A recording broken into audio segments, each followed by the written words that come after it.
Hi, I am Hans Wilhelm, and in this video, in the Life Explained series, I will talk a little bit more about the dynamic of karma, how it actually works. Karma is the law that brings back the results of all the thoughts, words and actions to the person performing them. Just like a boomerang, they sooner or later come back to us with the same or similar effect and result. Now, let's have a look how this karma law actually works. Let's take an extreme case to make it more clear. Imagine we are stealing money from another, like a robber. For instance, here is our gun and we ask him, give us our wallet, and here is his wallet. We now have his wallet. Now, this action, just like any emotionally charged thought, word or deed, gets immediately stored in, firstly, our body, in our cells, or it may even affect our genes, and I will come back on this one later. Our soul, which is sort of inside our body, it stores it just like a computer. The Akashi records, these are the Akashi records.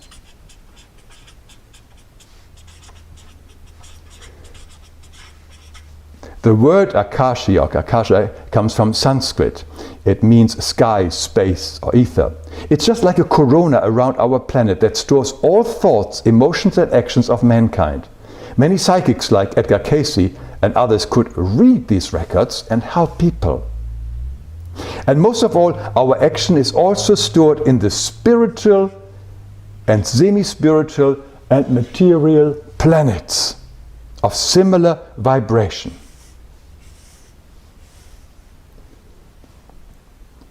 These are distant storing planets that work very much like the cloud program of our computer. And finally, of course, our action is also stored in the soul of the person we have harmed. So here we have it in our body, in our soul, in the Akashic records, in the planets, and in the person we have harmed. As I said, it is the law of sowing and reaping. It's like a scale here. Now, we have sowing here, and this is the first half of our action, and we have just done this. We have done the sowing. But life or love is so wonderful. It makes sure that we will be able to experience the other half of our action. So it becomes a total and complete experience for the benefit and growth of our soul. So here is the reaping of the scale. Because only when we experience the whole cycle will we fully grasp the effects of our actions. Now imagine some time has passed and here we are again. A little full and richer because we have stolen this guy's money, and here we are. Now the moment the distant depository planets are full or have reached a certain position, a constellation, the information that we have uploaded will now be downloaded back to us as karma. This usually takes place in the same lifetime.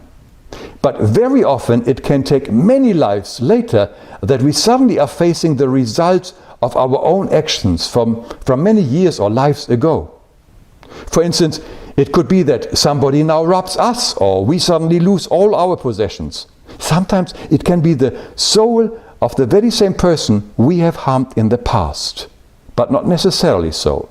Important is that we are now experiencing the effects, the other half of our action. And in some cases it can also result in an illness or a blow of faith, and it completes the circle or balances the scales. But there is a way to dissolve these karmic effects. It is the law of grace.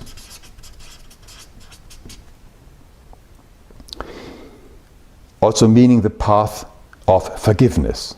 The law of grace requires us to open our heart and truly repent, meaning feeling into the person we have hurt and imagining the hurt and loss the other person has felt as deeply and as strongly as we can, we want to make sure that the strong feelings of remorse are stored in our soul and body, so that if we are ever tempted to do a similar crime in the future, we will remember the pain that we have inflicted and hopefully not commit it again. Forgiveness also means that we have to go to the person and ask for forgiveness and offer to make amends. Only when the other person has truly and fully forgiven us and accepted our offer of amends will it be possible that the karma is dissolved. This is the law of grace. But this only works if we also change our behavior and no longer commit such crimes. It is the same grace, mercy, compassion and forgiveness that we must give to anybody who we think has trespassed against us or hurt us. Now, if the other person or soul has not forgiven us, we are bound to that person like with a big iron chain for as long as it takes him to forgive us. It can take hundreds of years, and therefore forgiveness and to forgive is so important. Now, remember what I said earlier, that our actions are also stored in our bodies, in our genes to be precise. Why? Because our offspring will now carry this information also in their genes.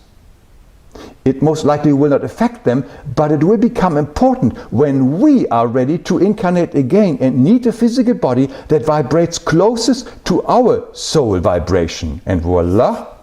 Here is the little baby, the physical body of a baby that has the same genes that we ourselves have sown long time ago. Amazing how the cycle closes again. I'm always at awe about the perfection of the spiritual laws and how they all are here to serve us. Now, the interesting thing is that none of us has to create or endure negative karma ever. We are always given the choices between insight or pain. Insight is when we listen to our inner guidance or simply follow the basic suggestions of the Ten Commandments and the Golden Rule that says don't do unto others that you don't want them to do unto you. But if we use our free will in opposition to the Ten Commandments and the Golden Rule, we will learn through the consequences via pain. Mankind is a slow and reluctant learner, and therefore many of us prefer to learn the hard way through pain. Although for thousands of years we are told not to kill, not to steal, not to harm anybody, we still do it and we think we can get away with it. We can't. We never could. But that again is not bad in itself. Everything is always for the best. The fact that we are now have to endure the pain we have inflicted on others will help us to understand their predicament better. It makes us more compassionate, more humane. So in the end, in this friendly universe, everything always turns out for the best for us. This includes the law of karma.